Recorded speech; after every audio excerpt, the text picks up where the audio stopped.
I think one of the things you've touched on actually is like, I know the way I hear you describe the world of work, I always, because of the world I work in, I always think of offices, but I know you spent more time in sort of hospitality and around like people who are not desk based and that kind of world. And actually, when I was thinking about it before, employee engagement as a term and as an idea, it feels very much hospitality orientated. I think it was born out of the industry in the 80s. I remember someone told me this once, whether that's true or not, please someone fact check me. But the actual, yes, eventually someone will tell me. The concept makes a lot of sense to me because, and I think there's two elements of it. I think it's very challenging to engage people in a hospitality-based business because of just the nature of it. It is low pay, it is inflexible, and it is non-remote, particularly in 2024, right? Like, you know, you have to, it's very hard to be a remote chef, right? But the other side of it is, I think it's also, some bits of it are probably easier because you see the impact directly on customer experience based on your behavior. So you, as someone, I think of someone working in a pub, you can create a great experience for someone in, someone walks through the door, you smile at them, they smile back, you know you're onto a winner. Like you get like this direct feedback thing and you see it much faster than you would do like in a call center environment or an office-based environment. I guess like from your perspective, I'd really actually like just to start to unpick what engagement and, you know, even we can even talk on whether engagement's even the right thing. First, let's start with that. Do we think engagement is the right thing for hospitality? And what do you think? I think here comes the insightful answer. I'm not sure. Yeah. And I tell you why I'm not sure. And do you know, it is plausible. Maybe it's where it started, and maybe even out of mystery shopping and stuff like that. You know, engagement. I think hospitality. I mean, let me explain why I love hospitality. My first job was in a small bakery cum patisserie. I use the word patisserie because it sounds posher. Did you make the cakes? I mean, cakes is such a big genre. Right. Okay. Did you make food? Yes, I made various things, but 16 with a bit of an interest in cake deck at home because my mum made cakes, and I worked for Betty and Rosemary in the Chalet Bakery in Tattenham Corner behind Epsom Racecourse. Turned up there at sort of 5:45 a.m. in the morning, like ungodly hour. They'd been there for 3 hours or whatever. First job, make some lemon icing, you know, which I think I took about 10 minutes to make, which should have really taken me about 1 minute 30. I don't even know how to do it, so that's cool, man. Where's this story going? Working for two, let's say, older ladies, first Saturday job, they kicked my backside around that kitchen for years, and I loved it. I loved it because they really showed me what work ethic was. They would never ask me to do anything that they would never do themselves. You know, and most days at the end of the day, I'm on my floor with a plastic scraper scraping the floor. A little bit of Dickensian London on shoved up the top of the oven to get all the dust off it at the end of the day. You know, all those sorts of things. But I was taught something new pretty much every day. I was supported. I was corrected. I was looked after. I was given things I never dreamt that I was capable of doing and allowed to fail. You felt like you were some of something greater than the sum of its parts, right? Honestly, mate, can you imagine that's your first job and you get all of those things? Yeah. I mean, I feel incredibly lucky. And that, you know, I then went to technical college. I was the last year of O-levels. So I went and did this thing called BTEC. I remember BTEC. So I remember sitting in front of the chef for my interview going, yeah, I'd like to do the 706 City and Guilds chef course. Oh, no, you don't need to do that. Young man, look at your lovely O-levels. You want to do this BTEC thing. It's got a mix of chefing and a mix of hotel management. This will be great for you. I'm like, oh, okay, fine. You know, and half my time was spent sort of learning how to do brunoise cuts of vegetables or dissecting a chicken. And the other half was thinking about profit and margin and service. And I came at that and I ran back to the bakery after 2 years. I didn't know what to do. I worked there for a year. Was going to become a barman at the American bar in the Savoy and learn how to be an expert cocktail guy and go to Strager and do cocktail competitions. And I totally bottled it and went to university to study international hospitality. And I found my tribe at university and worked in California for a year, got all my service training in California, came back. All my mates at uni thought I was an idiot, talking about, you know, the service training I got over there, which they would say was "Have a nice day, missing you already." It feels like soft skills is the phrase you hear a lot, right? But I've born out of the sort of pubs was my thing. It's anything but soft, right? It's people. It's how you. It's such a trigger for me. I just hate that term because it already kind of says, "Oh, it's not as important as something else." Yeah, I mean, really, really trigger for me. Anybody who listens to my podcast, comes to any of my facilitations, will know that is a trigger for me, right? But I think my point is the connection that when you understand hospitality, it is the connection between you and the guest and the work you do. And I think hospitality is in a pretty, excuse my language, shit state right now. It's in a bit of a quandary because where I was brought up with, actually hospitality was where most people went and got their first job. Go and get a bar job, go work in a kitchen, go work in a bakery, right? That was the thing. Easy to get into. Hours were what they were. It was reasonably well paid. It was quite social. It's like a low skill, but like easy to teach. But then it could be, the sky's the limit in terms of the skill set and all that sort of stuff. Yeah. Right? It doesn't stop at here's how you lay a table, right? No. But the thing is, I don't think hospitality's changed too much since back then in terms of what its ethos was about. And what it takes to work in it. And I remember pre-pandemic, I wrote a LinkedIn article because I had been very lucky. I had a very well-off mate who, for his wife's birthday, took us and some friends of his to the Manoir Quatre Saisons, old Raymond Blanc place, right? Beautiful place. Oh my God. I mean, let's be honest. Cards on the table. I'm never going to afford to go there, and I was there for a weekend. I did take my mum there once for her 60th birthday. Mum, if you're listening to this, thanks, because you ended up paying. Oh well, I tell you what, mate. What an experience that is. It's so good, right? What an experience on every single level. But there are about 13 members of staff to every one customer. The food's incredible. The sommelier can tell you what aftershave the guy who grew those grapes is wearing on that day because he knows him personally. Yeah, all this stuff's come out of the garden, and like it's a glorious. It's just like if you're so held from the moment you walk in as well. You know that at the pinnacle of hospitality, this is what you're experiencing right now. Yeah. And then the weekend after, my wife Hev and we're going to the theatre. Right, it's a farce or something. It's nothing posh. And we're so well planned. We've got 45 minutes before the theatre goes and we haven't eaten. Quick dinner. Yeah, so quick dinner we're round the corner of the Derngate. In we go to one of the pokiest pizza expresses, I think, in existence. And it is packed. No surprise, because there's 45 minutes till curtain up. And we walk in, and there's this guy called Toby, and I know his name, and I've met him for minutes. And I'm watching him as I walk into this tiny little Pizza Express, and there is the whole community of who uses a Pizza Express in there. There's young families with small kids crayoning everything. There are older couples, blazers and two sets, sitting there, not really looking at each other or talking, eating very quietly. There's groups of young people in there, and there's clearly theatre goers in there. And I'm looking at this guy, Toby, and there's just Toby and maybe two chefs, making dough balls and pizzas. And he is, I'm not going to say running, because he didn't look frantic, but he is busy in that room, and he is touching everybody just like they need to be touched. And this is something I think is what was wonderful about this experience, because with the kids and the families, he's on his knees taking the order from the kids. You look at the faces, I'm getting goosebumps.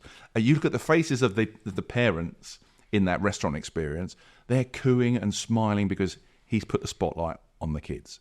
With the older couple, he'd make sure everything's okay. He'd speak to the lady, ask a question. They would then start kind of talking. The young kids, it was all about, let's get you another drink.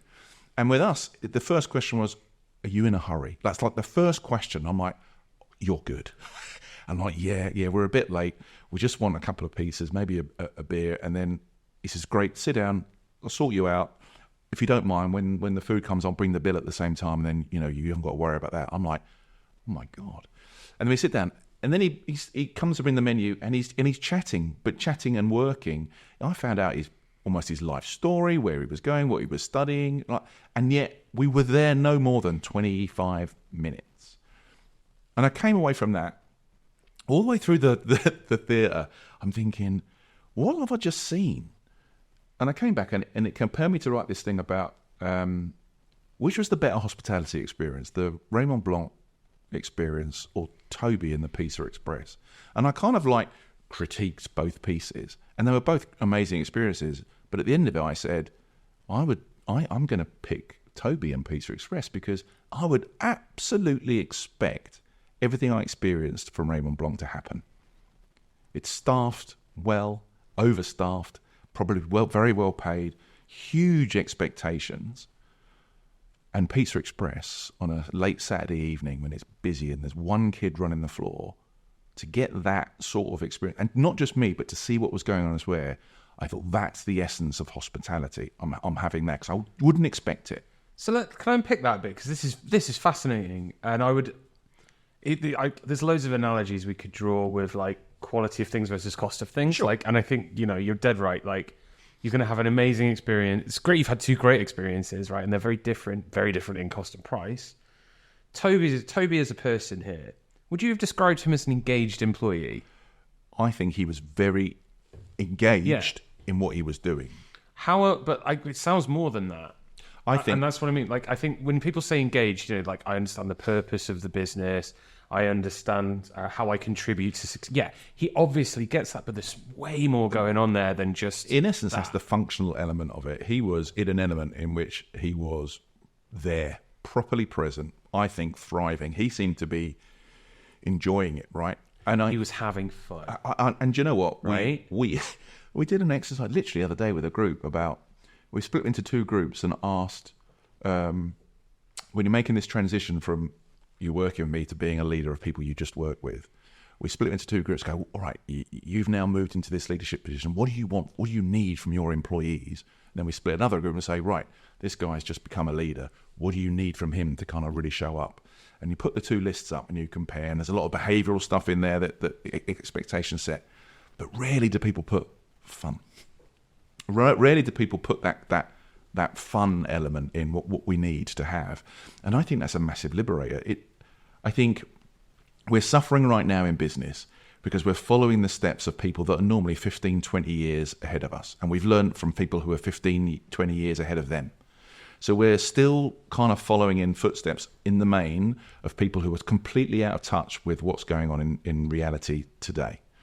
And I think when we come back to how did that person feel at work, how were they managed, how were they led, that needs to be future fit, not past perfect, right?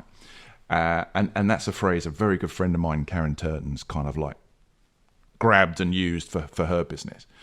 But I think if we look at the experiences that we see and where the fun element comes in, we really have to have a look at what people coming through need, want, respect, in order to get in a situation where they feel like Toby, in my world.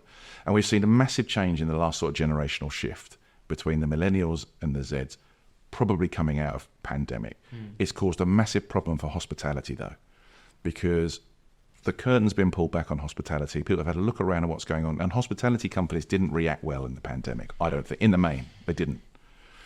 And if we look at what's going on, the industry hasn't really moved. It's now, like you've said, it's perceived as being low paid, long unsocial hours, hard work, actually in sometimes brutal work, in front of and dealing with a more expecting customer. I was going to say demanding, actually. Yeah. I mean, I think it's interesting, and maybe I've got a slightly different view because of my time in America. I think hospitality hasn't moved as fast as other countries because our consumer hasn't moved as fast. Picture yourself this, Ted, right? You're sitting in a restaurant. You're having, frankly, another mediocre hospitality meal in the UK right now. There's lots of them around. Oh, I can think of a few. Right. You sit there. The young kid comes over because in the process it says do a check back. You're into your mediocre meal. You've had a bit of a moan about it to your partner sat opposite you, but the kid comes along. Hi, how's everything going? Yeah, and you look up and you go, it's lovely, thank you very much. And they walk away and you go, God, this is awful. Why are we paying so much for this? Kid walks away, everything's fine. What's worse is if you stick your head above the parapet when the kid comes over and says, right, actually, this this ain't very good. They go, okay, thanks very much, and they walk away because they've got no idea what to do with that. And as a consumer, we have caused the gap, I think. We have bred the mediocrity. We have lowered the bar on what's accepted and acceptable in hospitality. Whereas when I worked in America, there is absolutely no way you'd have got away with any of that. And because the consumer was so more vocal, businesses had to change. Businesses had to move on. They had to kind of like step up. And whether you believe that or not, that is my direct experience, and I see it pretty much every day in hospitality. So I think I've said hospitality is in a difficult spot, I think, for a number of reasons. One, I think because of the massive environmental changes, whether it be economic or work-related, whatever, every offer out there, no, that's not fair. The majority of offers out there are trying to cater for everybody. And when you try and appeal to everybody, you end up appealing to no one. Yep. I think the businesses out there that are making a fist of it are the ones who stand out for something. You know, a company like Pizza Pilgrims or something, they've got a great story, great product, real energy and enthusiasm. But we've still got this backdrop that hospitality looks like hard work, a lot of money. And I can look across the fence now at other businesses and industries, and I can work less, get more flexible hours, not have to deal with ranty customers. Give you the example, actually. So my niece, she is 21-ish. And her first job, she was looking at it, so we were all like, go work in a pub. It'll be brilliant. Yeah. It was a great experience for me. It taught me loads about the world. But she ended up going to stack shelves in the local Morrison's because it paid £4 more an hour.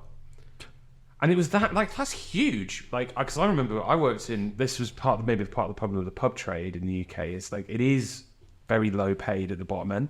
It is very difficult to get off of that minimum wage kind of wagon. When, especially literally 5 minutes down the road, you can go and have an easier job with less hours that doesn't require you to deal with drunks, frankly, and customers and any of that sort of stuff. You're just stacking shelves and you're getting more money, you're better benefits, better looked after. So, and I think this actually is one of the things I wanted to talk to you about, because one of the things we know, we work with hospitality a lot in the people measurement side of things and trying to understand what their human experiences of work are. And they all say the same thing to us. We've got a skills gap. We've post-Brexit, we can't get the international employees that we used to be able to get. So chefs, front of house, whatever it is, the skills aren't there. People in the UK typically don't want to do those jobs because they would, and I think fairly in some such, they'd rather go and have an easier life working in a call centre, in a supermarket, doing that kind of work rather than coming to work in a pub, which is hard, long hours, that sort of stuff. So where we sit today, I think, is the sort of challenge of how do you attract people anymore, particularly particularly thinking about the younger audience of people, because you're right, that's where it typically starts. That's maybe the perception, but maybe that's not the answer actually. Listen, I think we've seen other industries kind of adapt.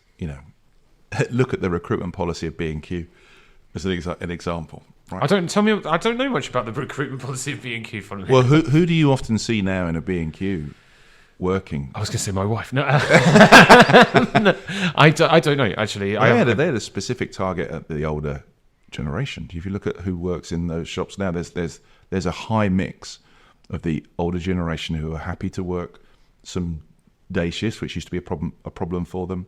They don't want to work tons of hours, but actually they've been brought up in an era of decent customer service, politeness, courteousness, and actually that's been a bit of a thing for them now. They've even got a reputation for it.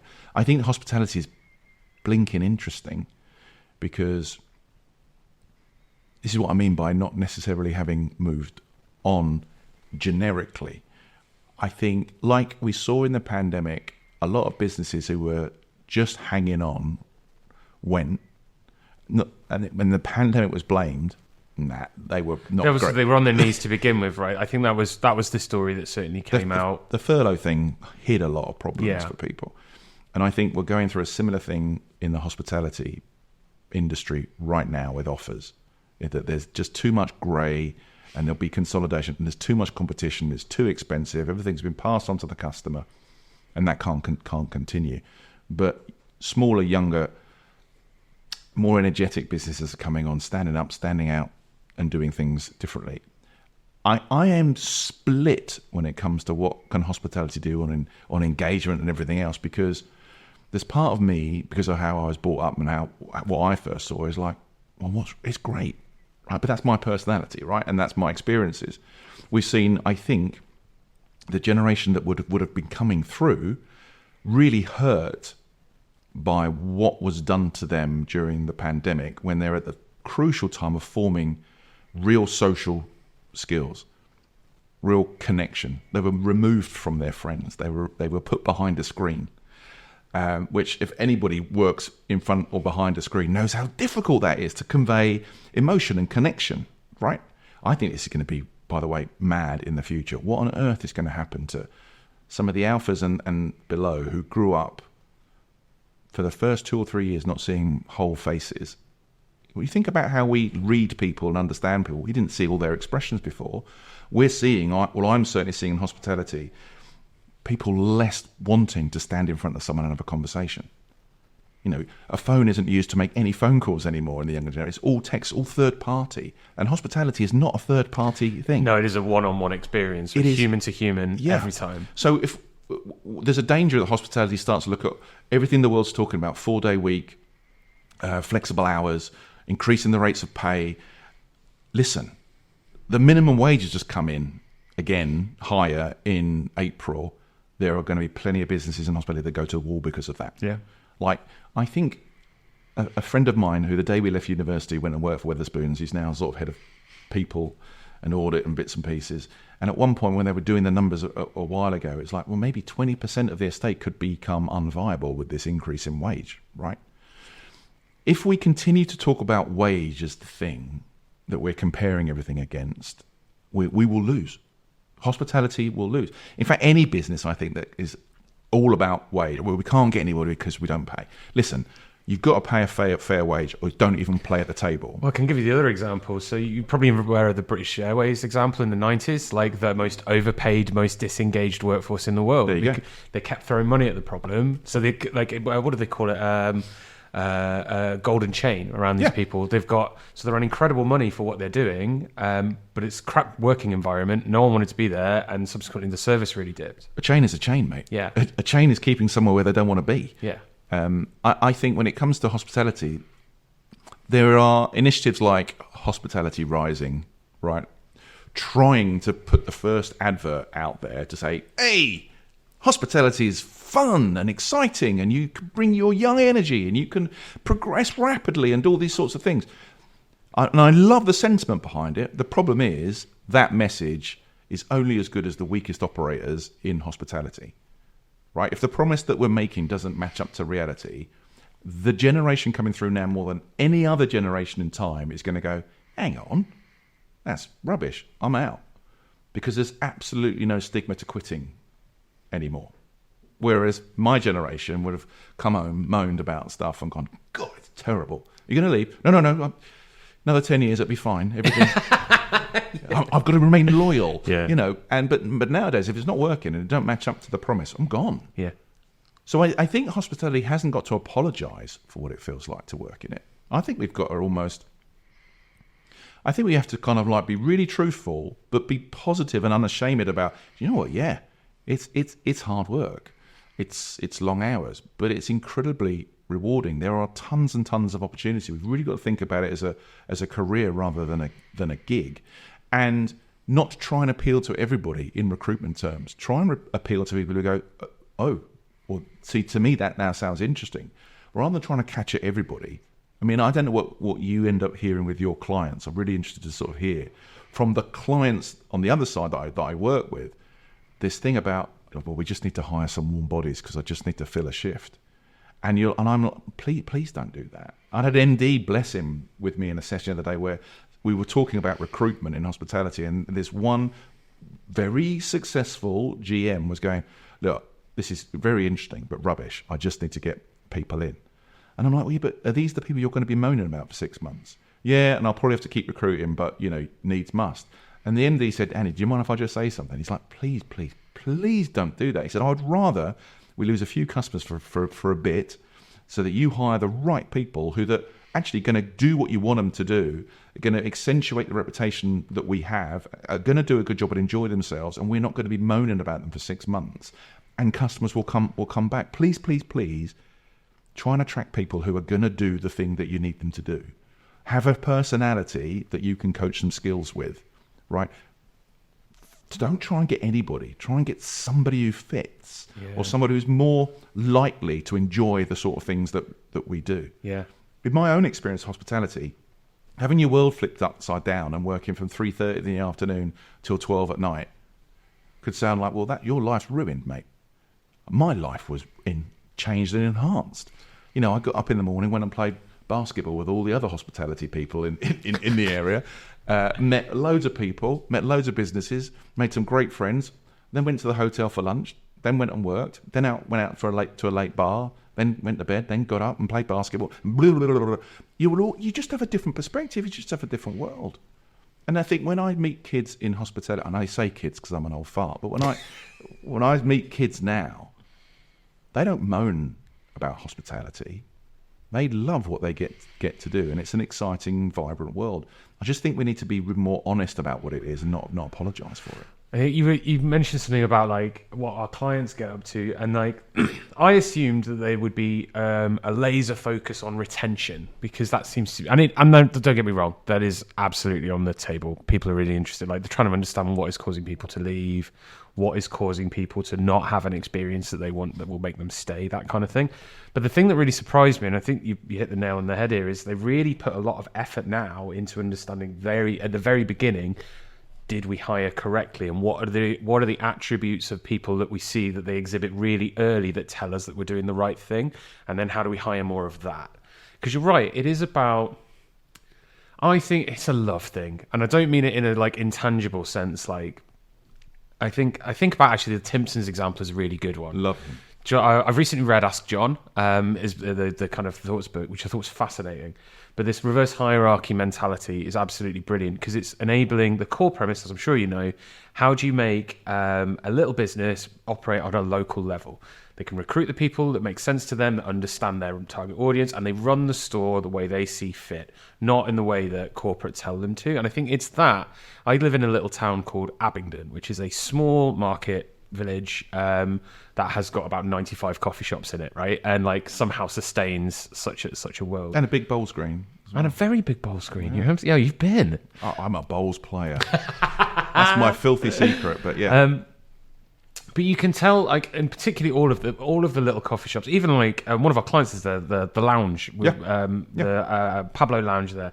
Like they very much operate it on a local level, and it just works because they get the local people. They hire people who are of a spectrum of the people around them. Like they can talk to it. They're putting on events and things that make sense. Like the whole thing just feels much more.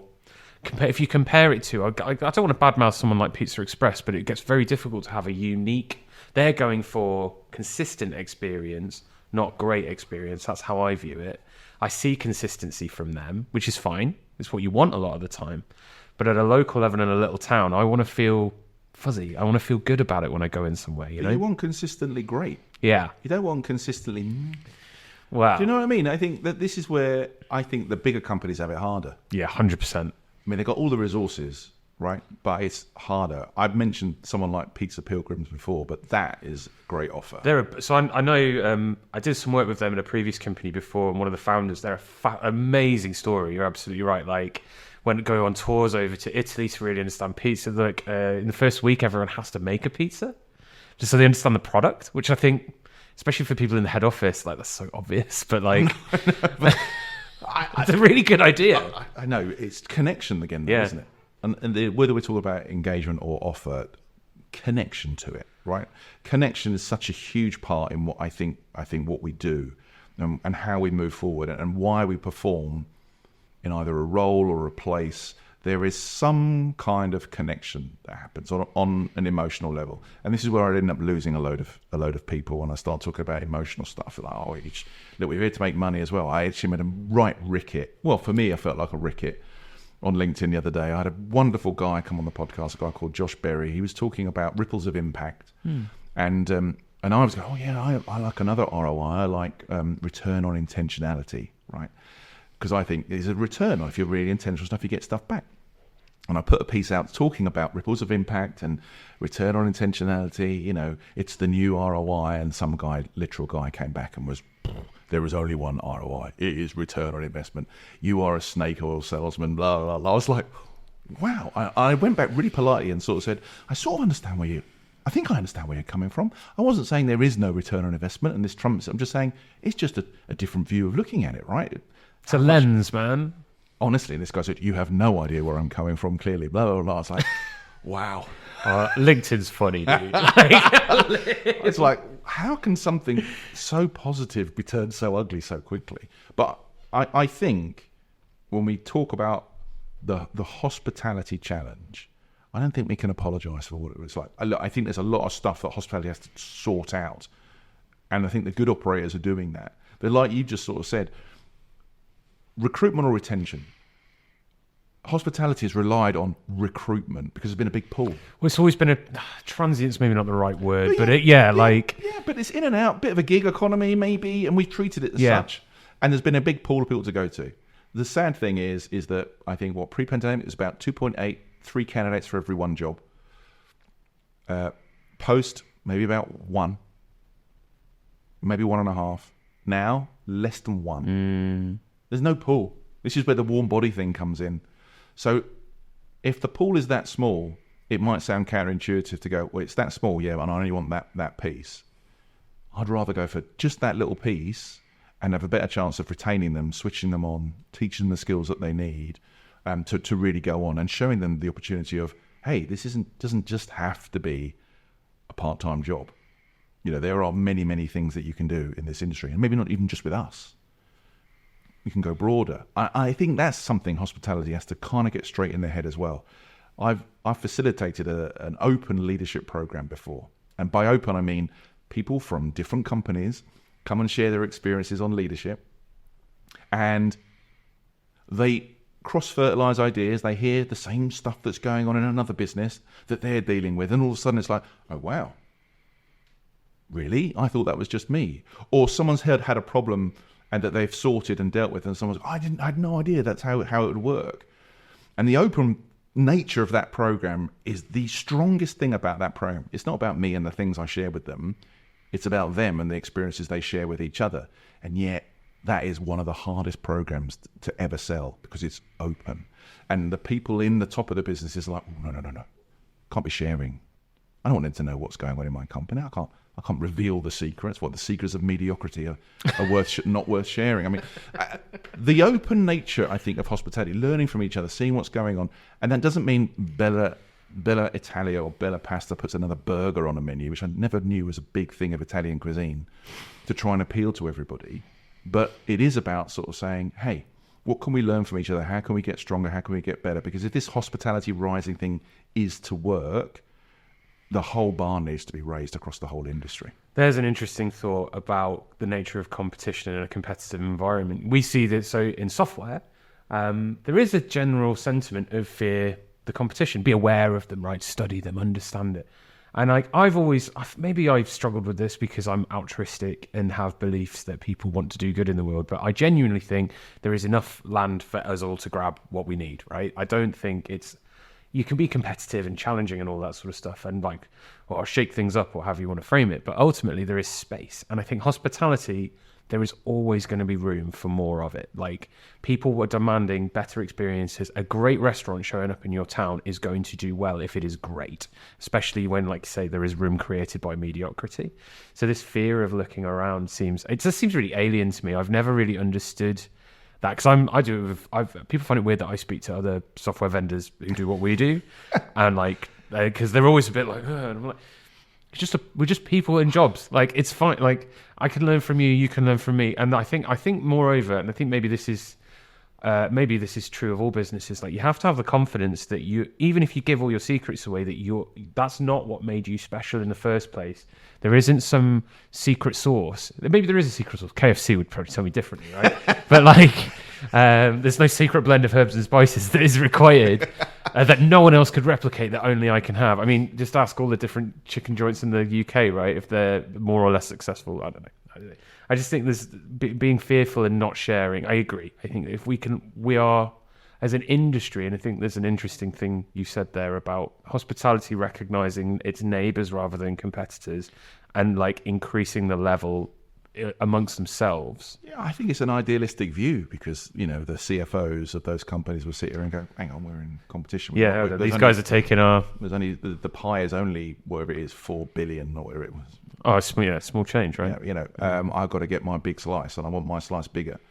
And I don't know, again, I am maybe a bit idealistic, but I felt, and I hate myself for keep talking about pandemic, post-pandemic, but it felt to me like we had a bow wave of humanity all of a sudden sweep through business. We started to see stuff that wasn't great about how we treated people, how we took advantage of people. And it felt to me like there was a beginning of a movement to kind of come back to some, I guess, maybe some more traditional people values about care and well-being and the softer side of managing a business. But that doesn't mean it's fluffy, by the way, because we're still here to get stuff done. We're still here to make stuff, sell stuff, appeal to customers. And I really hoped on the back of that, because you heard a lot of rhetoric being talked about how important culture was and engagement was. Or like equally how I think about Brewdog in this example, how they had all the great posterings of a great business, yet it wasn't authentic behind the scenes, and like therein becomes very damaging actually to your reputation. I mean, thank you for triggering me. I'm sorry. Oh no. Well, because I originally, before all that stuff kicked off, I was a really big fan of Brewdog. I'm a shareholder. Well, I was such a big fan, and me and my friends would, we'd go and do little. Well, when you get middle-aged, you go on little trips away with your mates. They call them fidgets. I've done this stuff, dude. It's the flights of beer. Oh, the chicken wings on the side. But the attitude of the people in the pubs and stuff. I just thought, do you know what? I love that. All like we've just talked about, standing out for something. Yeah. But then I'm working in this area of the world right now, and then when I hear that, because I got excited by all the cultural messages that were coming out, right? Like, oh my God, it's not just customer facing. This is happening inside the organisation. Equity for all. Oh my God, what an amazing place. Yeah. And then the open letter comes out that says, this is all rubbish. This is not what's happening. And then to me, the note that sort of they come out, I made a few mistakes, but we're learning. I thought, I'm not having that. That's deliberate marketing of what you think people want to see rather than what the reality is. And as I've already said, promise matching up to reality, I think, is a big thing. It's certainly a big thing for my value set, right? Honesty I hate the word integrity. If I'm working with a client on doing values, right, and they go, we need to have integrity. I'm so right. My trigger, my turn. After working in pubs, I got a job in the energy industry, and I worked for British Gas for many, many years. And the story that I always think about is Enron, who was British Gas before it was British Gas. And what was Enron's big value? It was integrity. It was all over the walls, and yet obviously that's not how anyone... It's etched into granite, mate. Yeah. Probably the least and the most deceitful business out there. Like, they were literally stealing money off of their shareholders and investors. And I think this is this is where company values is a really tricky one. Like, what are values? What do they mean? How should they be used? Hospitality, I think, uses them as behaviors, which was what you sort of expect, but they can't be these pie in the sky. Like, of course I want my business to operate with integrity. Why would I not want that? Yeah. Why, honesty? Unless you're the mafia or something. Right? But then let's put something else out there. So we have values. They're probably on the back of my laptop, right? We've got be brave, dream big. Like, they are big pie in the sky things, but for us they make sense because we're small. We want to go for these lofty things. We're shooting for big stuff. Hospitality, or any business that goes through the process of figuring out what these values are, needs to be very, very careful with how they apply them and how they live and breathe them afterwards. That's because otherwise it's just nice stuff on the wall. Yeah, I call it mindset over mural, right? I think I like that. Yeah. Because I think your point about makes sense. That's a big gap in most company values. Somebody has sat around a table and gone, this is what we should have. Yeah. Our customers love this. They want us to be, I'm an accountancy firm, of course, honesty. Yeah.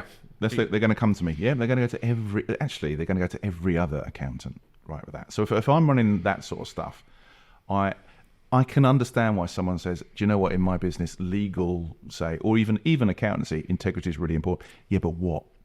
What about integrity is important?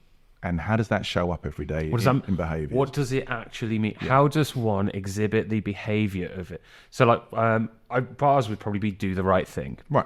Which I think is an easier, like, it's a more mechanical way of describing the behaviour I want to see. Like, it's broad spectrum, and it's not going to work for everyone. It's dependent on the business that you're in. Hospitality would probably say most of the time they'd want people to do the right thing. It would make sense. You're dealing with people.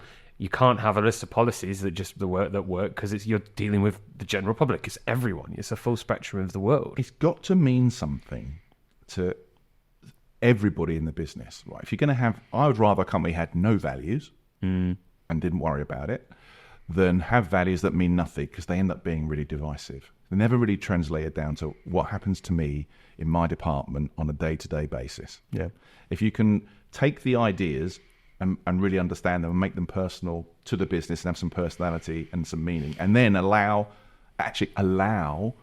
everybody else in the business to make sense of what it looks like for them, and that's when you start to transfer ownership, because they've designed those things and it comes from them. That freaks a lot of businesses out, by the way. Hold on, I'm going to lose control. I'm going to have like 80 values. I said, no, you're not. If you've got the core values right, what you're going to have is behaviours that exude those things.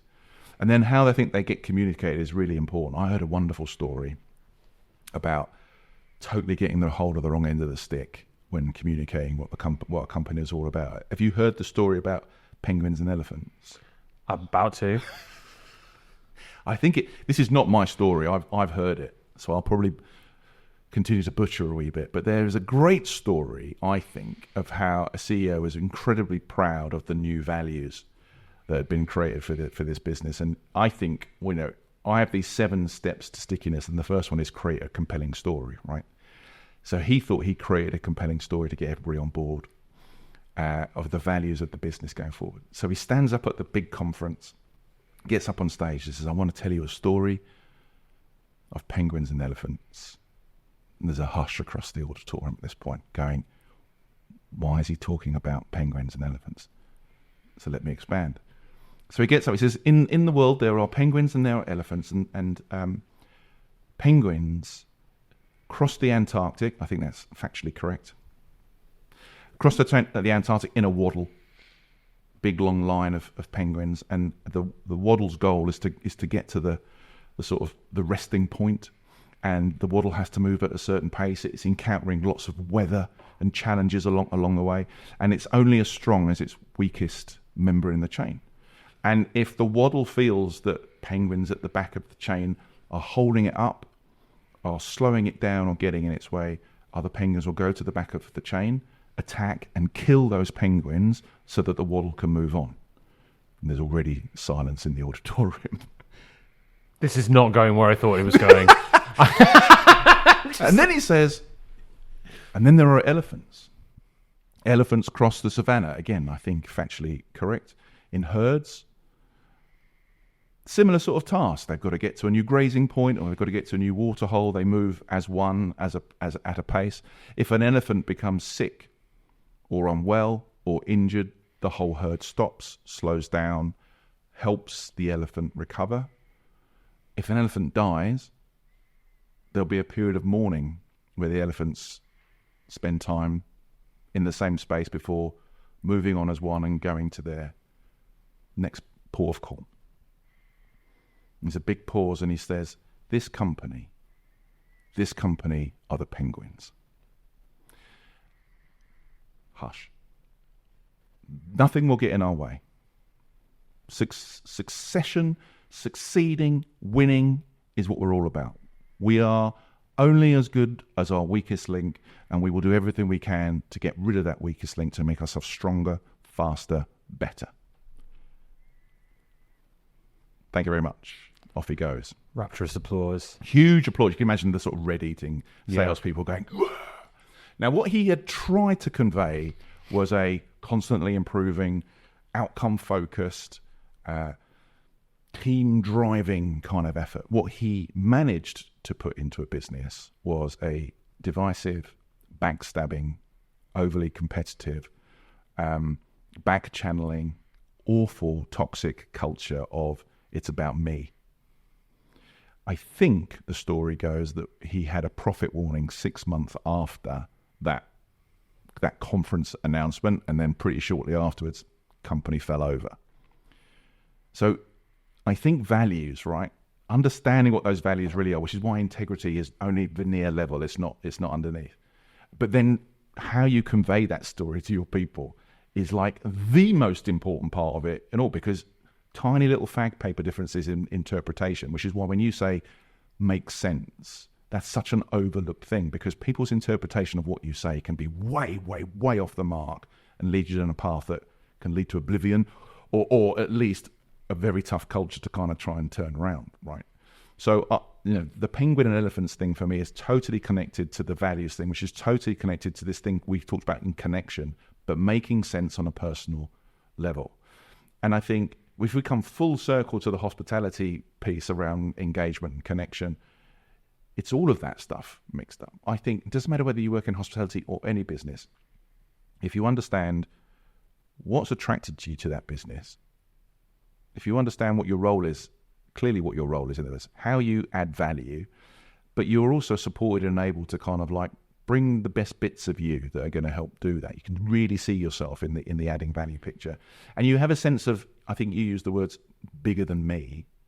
I mean, that's not the Colonel's own recipe, right?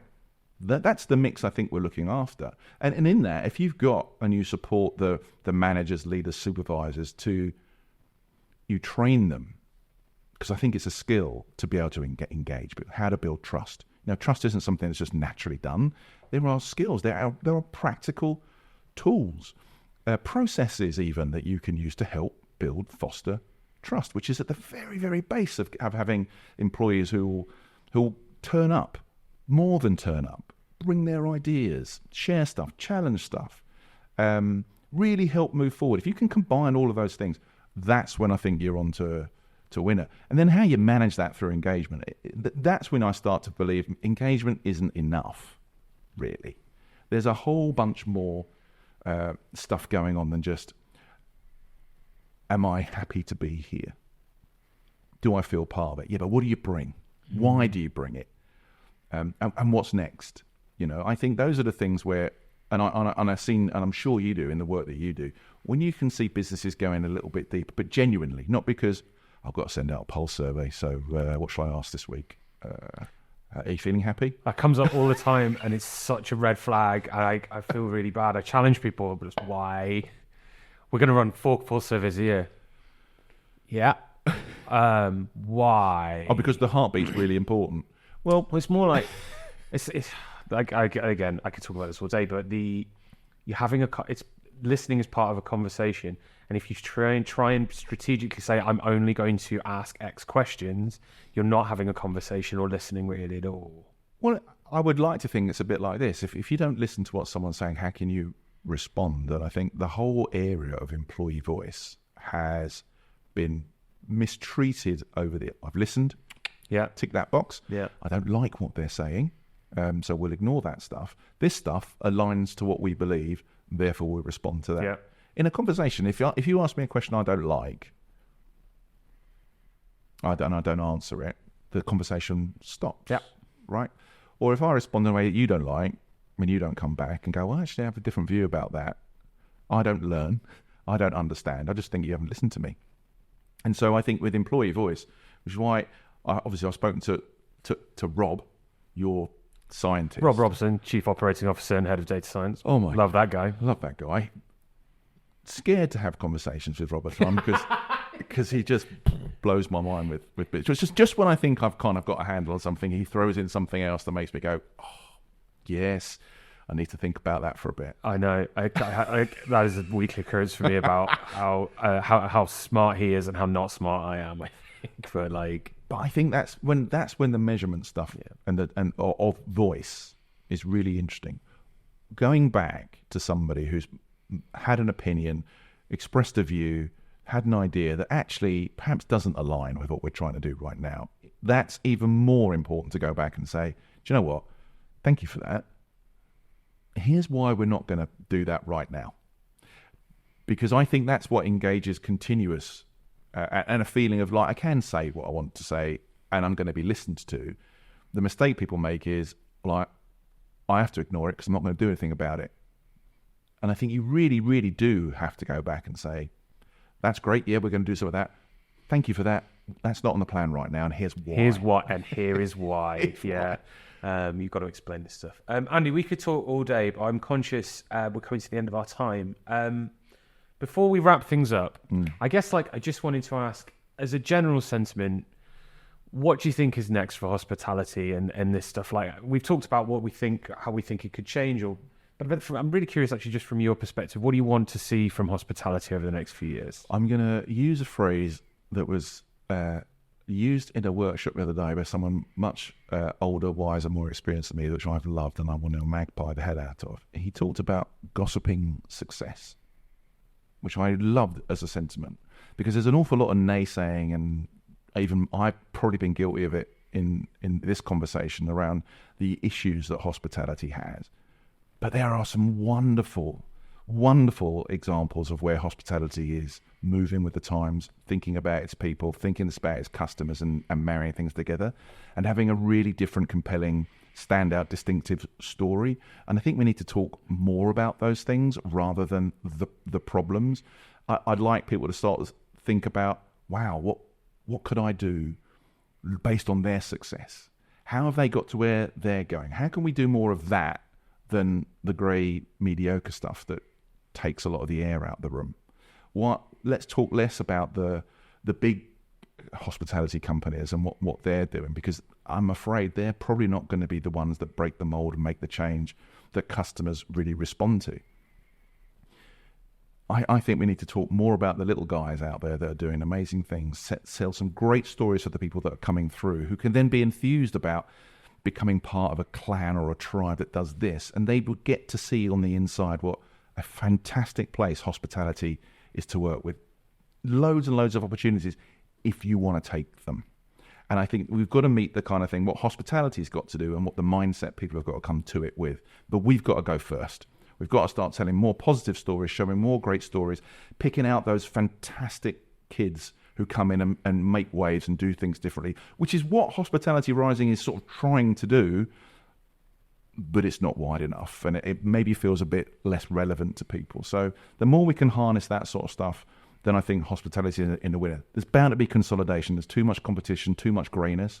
And I think that's going to be a tough thing to take, but probably a good thing for the industry going forward, which will allow us to sort of see more of the good stuff coming through. Let's celebrate greatness instead of shitting on bad stuff. Yeah, I'm 100% with you, bro. Yeah, I'm into it. Andy, you've been an absolute superstar. Thank you for spending your time with me. This has been amazing. Before we disappear, if people want to find out more about you, how would they do that? I am all over positively in LinkedIn, unless I'm talking about return on intentionality. You can catch my Sticky from the Inside podcast, or you can look me up on bizjuicer.com. Awesome. Thank you very, very much. Have an awesome day. And you, my friend. Thanks.